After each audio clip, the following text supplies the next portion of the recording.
Jokes aren't relevant. What's relevant is what happened next. 30 minutes later, this is like 5, 6 subjects down the road, a woman in the back of the room jumped up and yelled out, "This isn't funny!" It echoed. And I went, "What's not funny?" And the woman yelled out, "Morgan Freeman is a rapist!"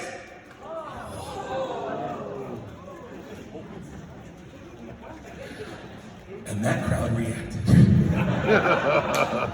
Exactly the way you just did. And I asked the question that was on everybody's mind in that moment when I yelled out, "The fuck?" Because that is not a normal thing to yell out at a comedy show. You don't go to a Marvel superhero movie and hear somebody behind you in the theater say, "Batman, fuck my mama." Well, this isn't the place to file that grievance, sir. Maybe you should tell the authorities we all paid $20 to enjoy this movie.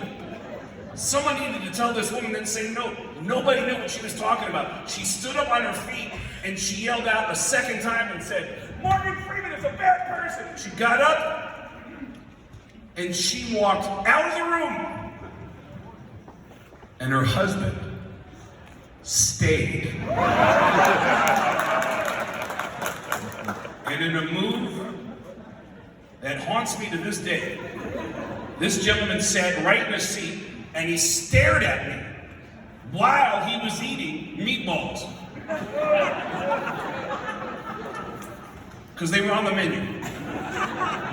And honestly, they were delicious. But the whole crowd noticed it. Everyone started shushing themselves, going, "Shh, that's her husband. Shh, that's her. Shh, that's her husband." The whole room got dead silent. Everybody staring at him staring at me. You could cut the tension with a knife. Kind of like right now. And the only way I knew how to get out of that situation, the only way that made any sense, was to narrate it. Like Morgan. As, you guessed it, Morgan Freeman. That's right. It was the most dramatic moment of my entire adult life. It was a moment that was made for Morgan Freeman. We actually sat there just staring at each other in a room that was completely silent until I finally said, "My, oh my. Those meatballs must have been delicious. Because he wasn't leaving." I don't know what his name was, but I kept calling him Andy Dufresne. Was not going to let his wife dictate how that night was going to go. All of a sudden, from the back of the room, we all heard pop! The door opened up. It was the wife. She came back. The whole crowd looked at her and I went. And she didn't want me. She looked right at the husband. She wanted the husband to leave with her. We all stared to see what he was going to do next, and I went, "Andy had 30 seconds to finish this goddamn meatballs." And he stood up. His next move was so subtle that most people didn't see it, but I saw it. It was hilarious.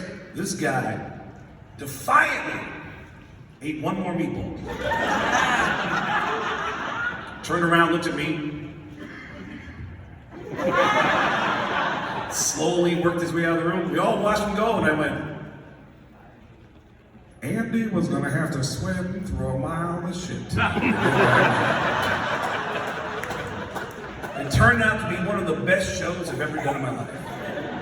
Which is why I know, even in an awkward situation where you're putting a comedian in the midst of some of the greatest musicians on planet Earth, Aaron Jones is here.